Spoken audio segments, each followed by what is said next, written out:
Hello everyone, my name is Hassan Sherwani and on behalf of Royal Cyber, I would like to welcome you all to our webinar titled as How to Use Feast as Feature Store. In this webinar, we shall discuss a tool called Feast and how it could help data scientists, data engineers, and business team to work in unified managed platforms, something like ecosystem to create value for their end customers.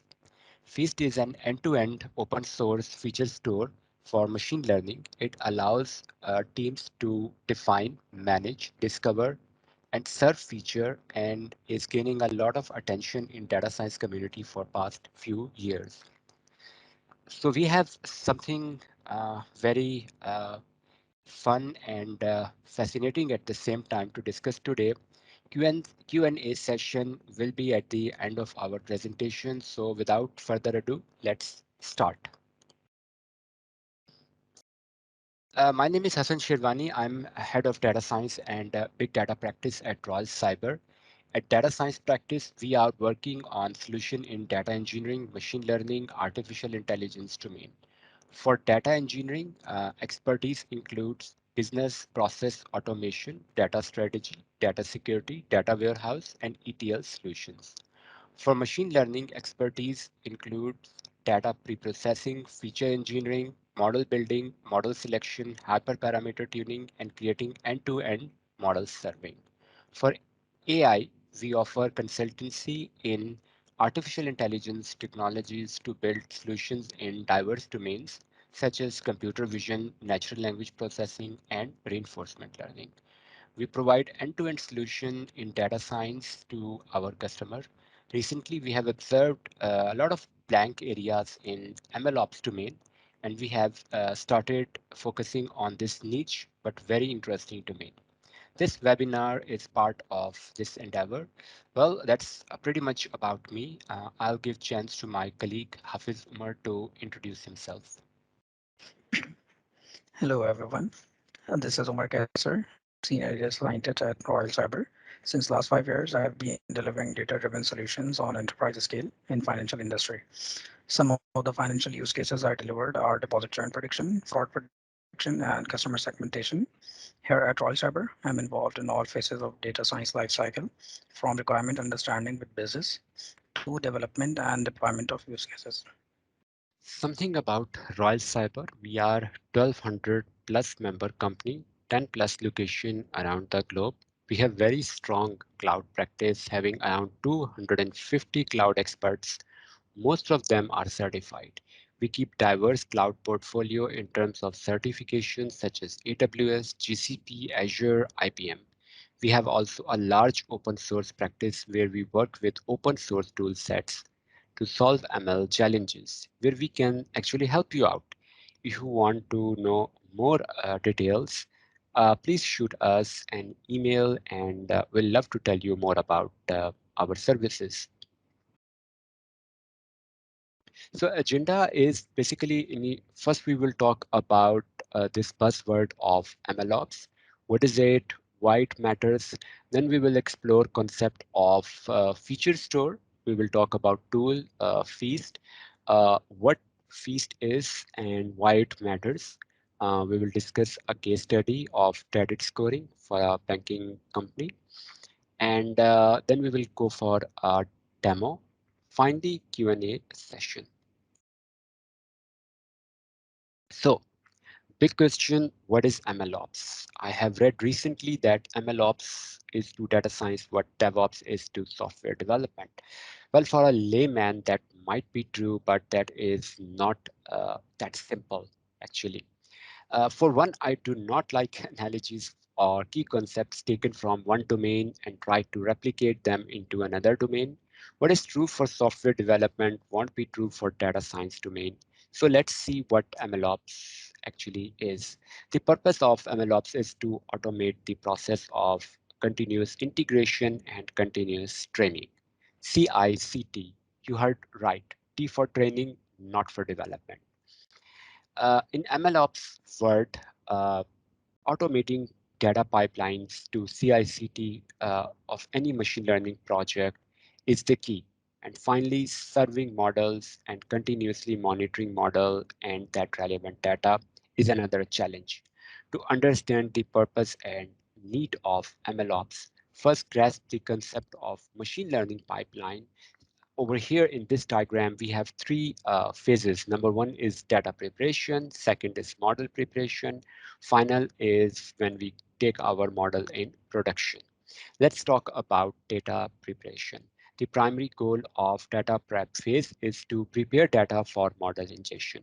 The key steps are to collect data from different sources, to clean data, to explore, and to visualize key patterns or even extract information, to partition data into train and test so that we can validate our model on the later stage. Managing the number of necessary data preparation steps manually is not recommended. The best approach is to create, automate, and scale the data pipeline for big data. So to get the full benefit of MLOps, it is mandatory to automate data preparation pipeline. Data does not always come from a single source, but could be from multiple sources. This variety of source creates the need of dealing with big data. Additionally, multiple teams might be working on data coming from different sources. For this issue of data dynamism, we shall actually talk about feature store, but in a while. Let's go back to model preparation part. Once data is ready to be used, uh, it is our machine learning model. So the next core component of ML lifecycle is training model, then validating it, and finally tuning selected model to make it ready for deployment. In early stage of model preparation, which is selection of model, ML practitioner needs to carefully select the model which suit the best for business requirement. The selection of the model is itself is a hectic process because data scientists keep maintaining the record of experiments for model selection and then compare those results and finally decide which model fits the business parameters. Traditionally, people are manually managing these records of experiment and wasting their valuable time in this operation instead of doing something innovative. MLOps takes care of these cumbersome steps, and data scientists could easily track the results of experiment and confidently select the best performing, more robust and accurate models. Right after selection of model, the next step starts with training of selected model and then validating the model. After a model is being validated, next step is to move the model to the tuning stage and perform hyperparameter tuning. Again, ML practitioners are stuck in this another experiment tracking loop if done manually. All those experiments can be automatically tracked if MLOps is incorporated in this whole process. Finally, coming towards production and productionizing ML model is not the actual expertise of data scientists. However, still data scientists need to update models with the business requirement in such a fast-paced environment. Productionizing the ML model means creating a Docker image, deploying the image of endpoint, and at the last, continuously monitoring model's performance. Obviously, this is not the only way to solve production stage problem, as we shall discuss later in this session, but this is one of them. To stay aligned with rapidly growing demands of business MLOps is necessary as a good practice of machine learning project management. But let's talk about feature stores. So number one, feature store is the tool for storing commonly used features. Feature stores are data management layer designed for machine learning processes. Feature stores act therefore as a central repository with a company with all the different features which have ever been created to be used for data analysis and machine learning purpose. In addition to just storing all different features, feature store have also designed to completely automate ingestion of new data and keep track of any changes in their distribution. In this way, feature stores can be used for both storing and transforming features so that to make things easier for data scientists. It makes simple to find any feature they might need and use them without having to worry about maintenance. Second point, or the key point, is that when data scientists develop features for a machine learning model, those features can be added to feature store. This makes those features available for reuse, thus saving valuable time, effort, and even computation resources. Feature stores have been designed in order to support both batch and online types of application. For batch application, it might be necessary to store a large amount of data depending on how frequent batches are updated. On the other side, for online application, um, instead achieving low latency is usually the main priority. In order to achieve this, feature stores are commonly designed as some form of dual database, PostSQL database to store batch data and a key value store for fast processing of online data. So this is overall an architect of feature store. It's of a very dual purpose. You can see that this part is most probably dedicated to data engineers. And the second part is much closer to machine learning engineers, where they are taking care of different model characteristics, parameters, training, and inference points. Uh, we can understand feature store, what or how data warehouse keeps data. So actually in data warehouse, we store our data. In feature store, features are stored that are extracted from our data. So when a company embraces feature store, it allows data professional across teams to follow the same journal workflow for any machine learning use case, regardless of the challenges they are currently addressing, such as classification, regression, or even time series forecasting. This workflow is typically implementation agnostic, which means it can easily be adopted for use with new algorithm types and framework, such as classical ML algorithm alongside the newer deep learning frameworks. Another major advantage of such architect is time saving. The stage in any modeling effort where features are created tend to be time consuming. This sensitive process requires that features to be calculated correctly, with thousands of features being created at a time and computed in a production environment in exact same way they were computed offline during research. You get the picture. The use of feature store makes the process of creating features much more streamlined and efficient. These are some of the tools that are used in industry for this concept of feature store.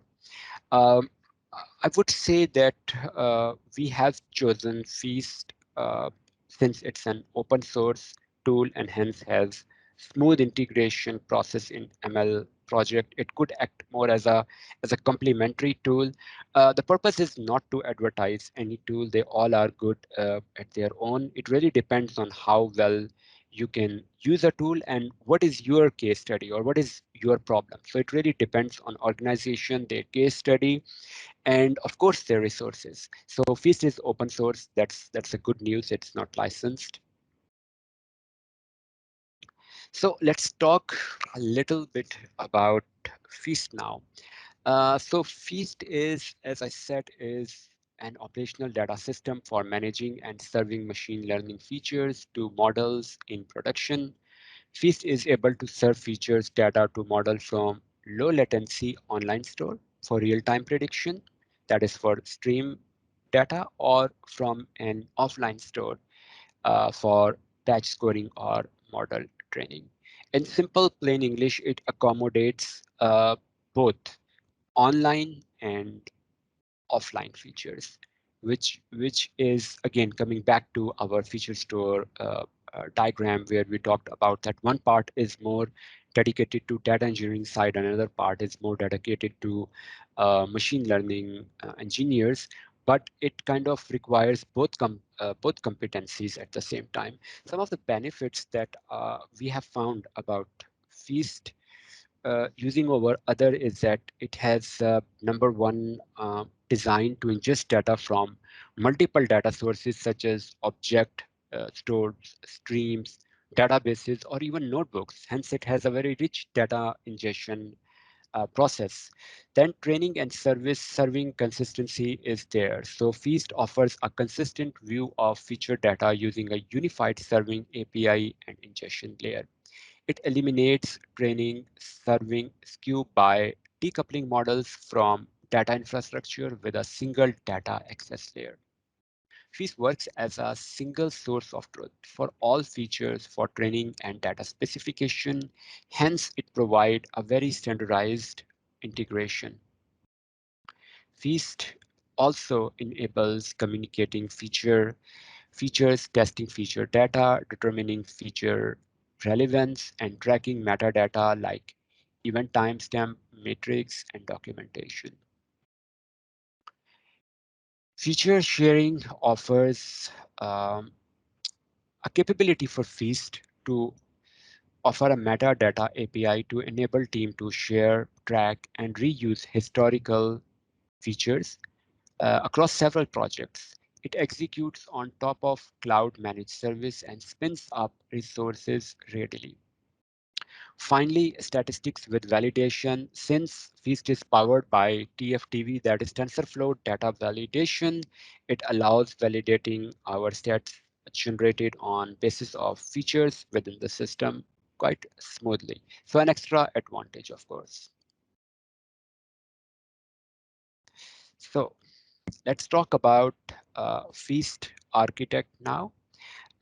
It's pretty same as what we discussed in feature store diagram. Here we have mentioned few tools specific to Feast. For example, if we are using offline store for batch data, then we use uh, this one Feast SDK and use this stored features to train our model.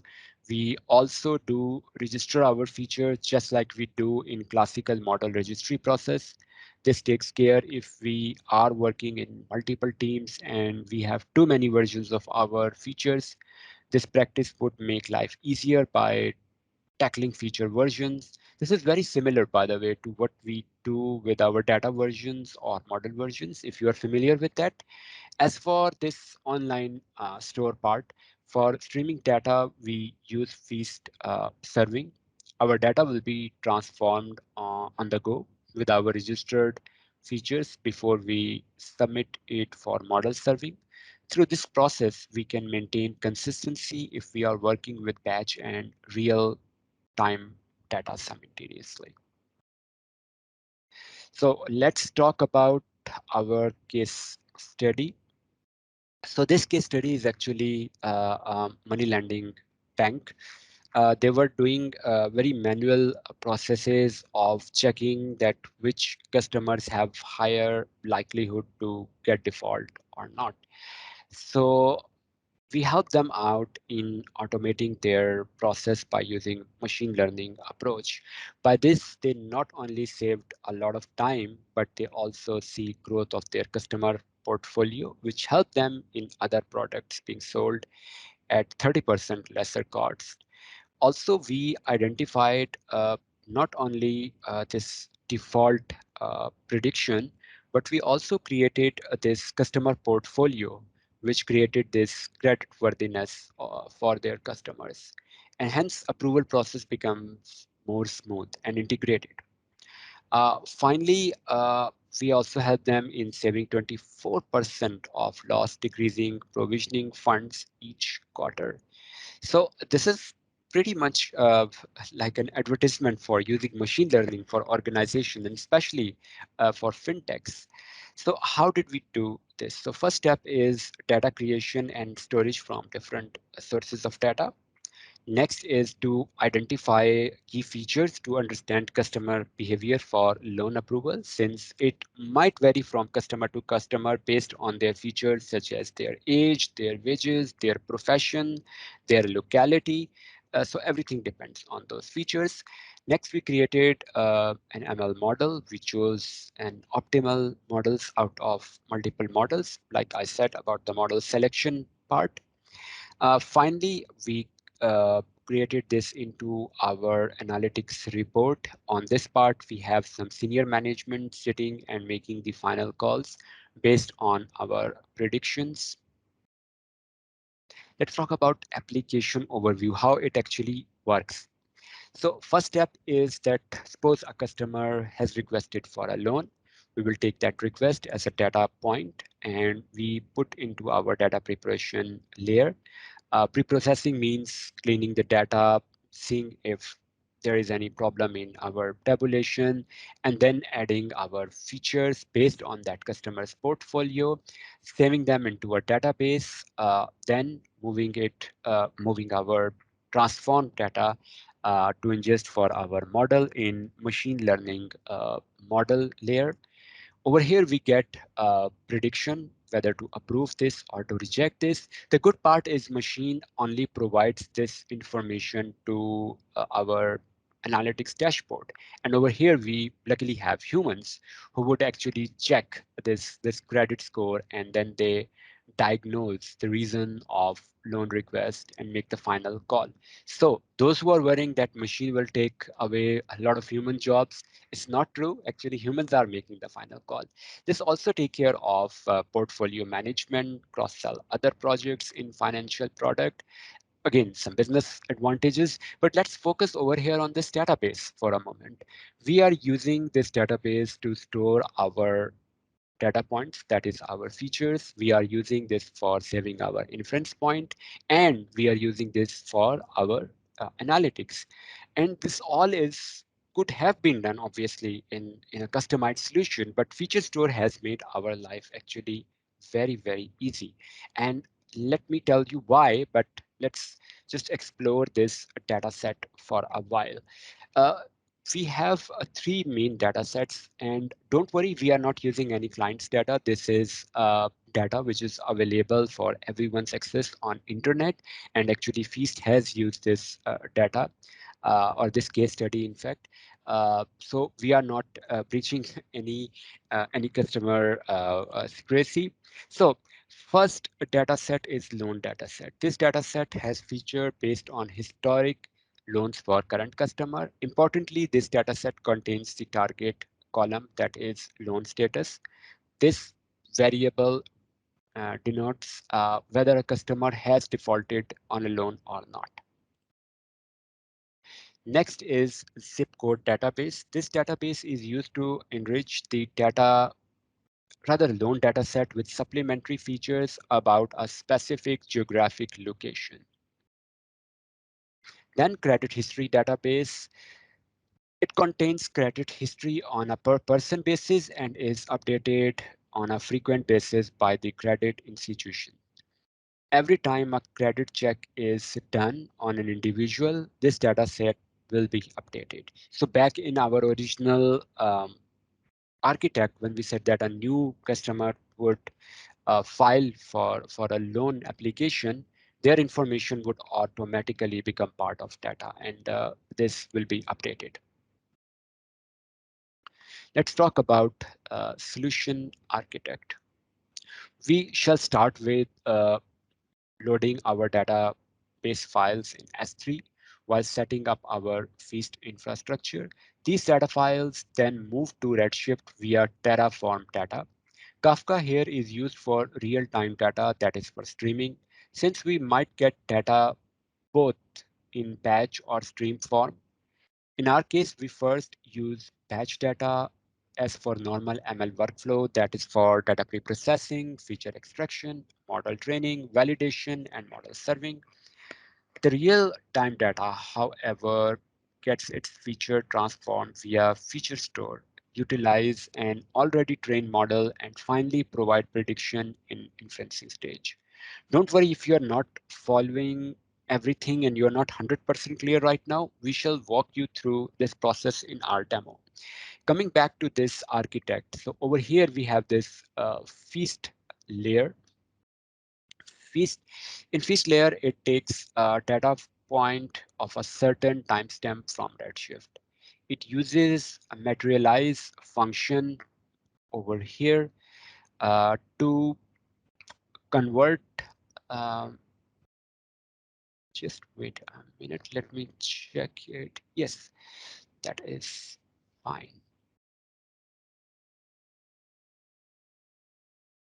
So it uses materialize function to convert into DynamoDB. This way, data is now populated in online store. Please note that batch data will not go through any such transformation. It would use this function get historical features. So that's pretty simple. Finally, in our machine learning layer, model is trained one via get historical feature function for batch data and one from online features for streaming. Inferencing simply means to generate prediction. This prediction could be displayed either via dashboard uh, or simply through an endpoint API.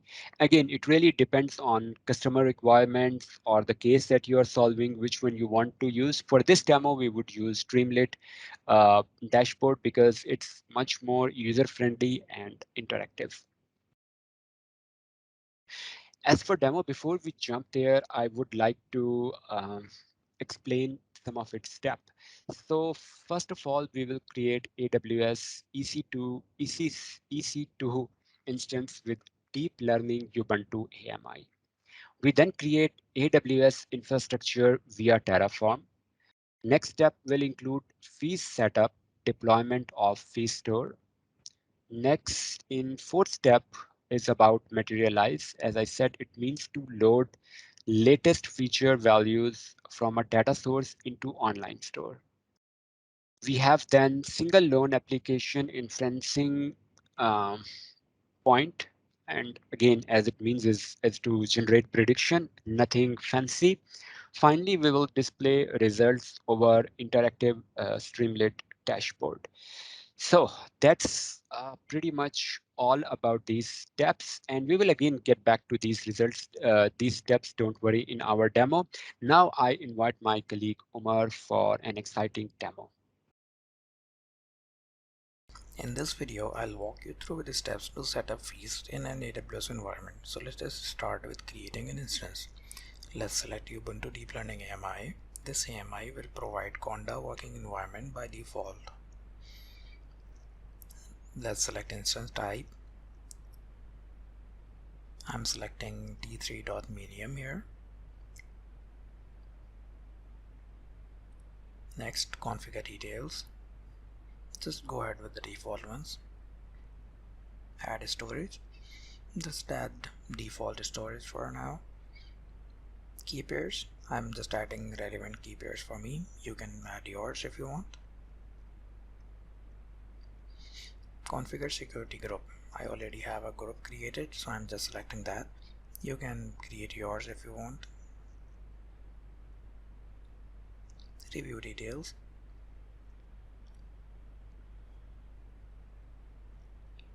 Select key pair. I already have a key pair created, so just selecting that one.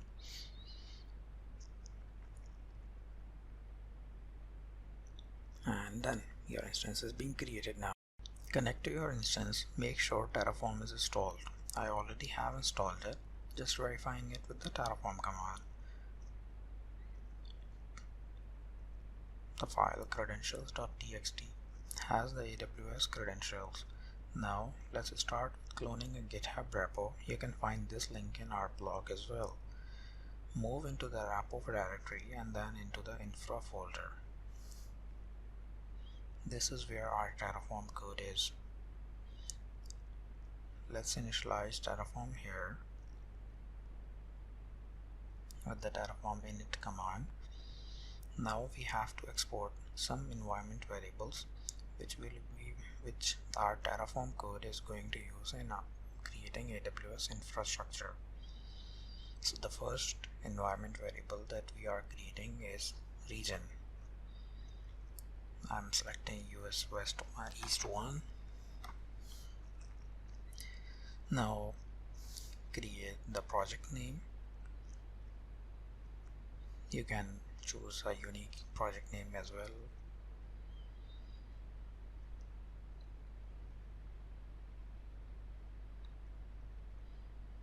Now create password. Just make sure the password has some numeric and capital alphabets.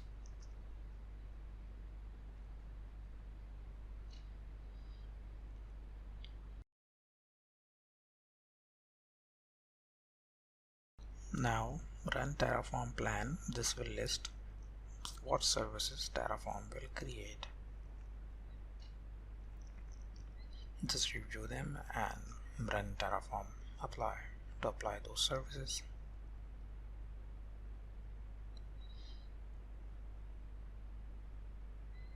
Enter yes in the command prompt.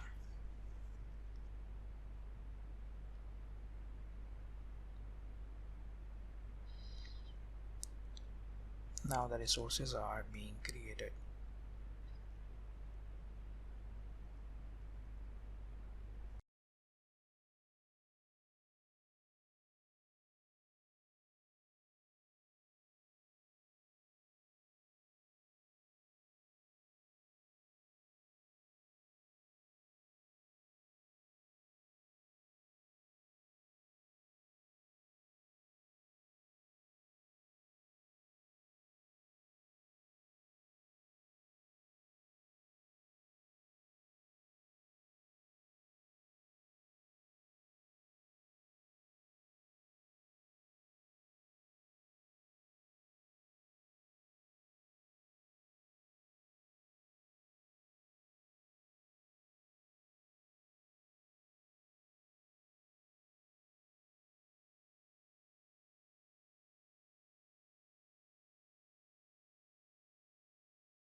Once infrastructure is deployed, Terraform will print the identifiers and the resources created.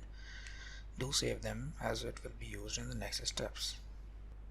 Next, we create a mapping from the Redshift cluster to the external catalog. Make sure to provide correct cluster identifiers.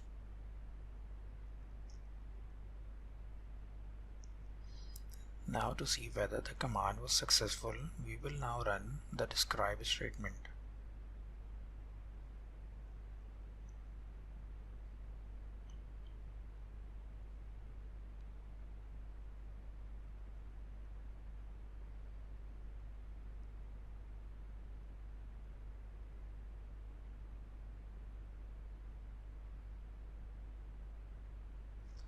Don't forget to copy the ID.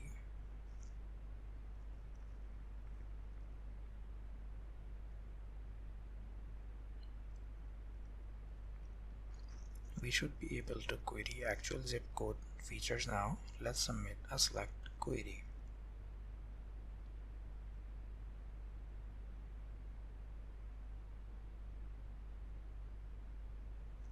To print output, we have to run getStatementResult with the ID of the selected query.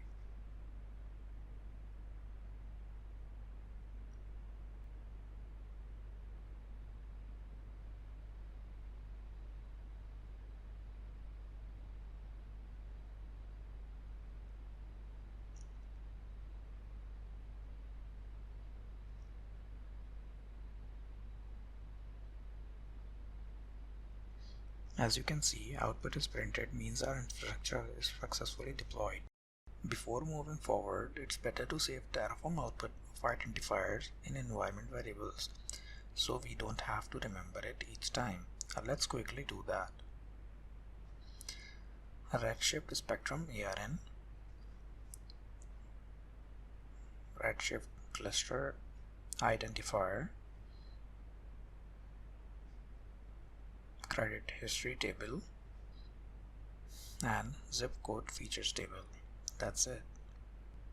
Now we have to move into feature_repo folder. We have already set up a feature repository in feature_repo. That's why we don't need to name it a new repository.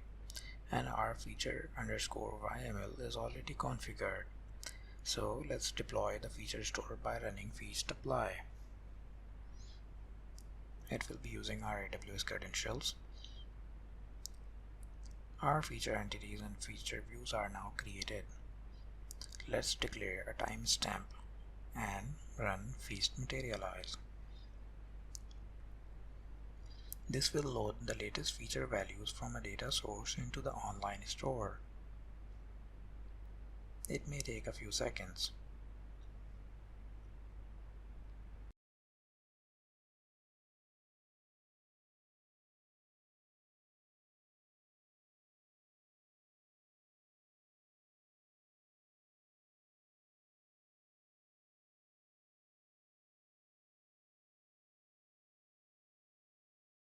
Now move back to the parent folder and execute run.py.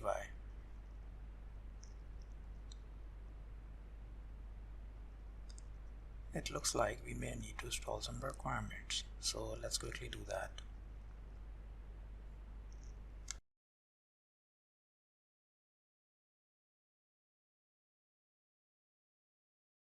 We have trained the model using a combination of loan data from S3 and our zip code and credit history features from Redshift, which in turn queries S3.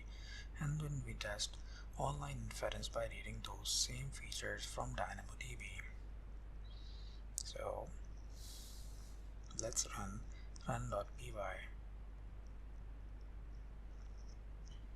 This script printed the result of a single loan application. Let's run the interactive loan application using Streamlit. To access the Streamlit, copy the external URL and navigate to it into a browser.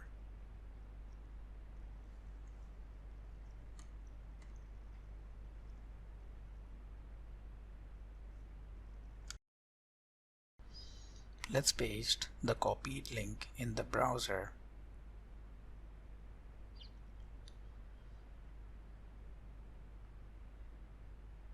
You can see the input variables in the first row like person age, income, home ownership, etc. Next, there are feature vector, which is basically a combination of user input, zip code features, and user features. After that, you can see the status that is a result of the application.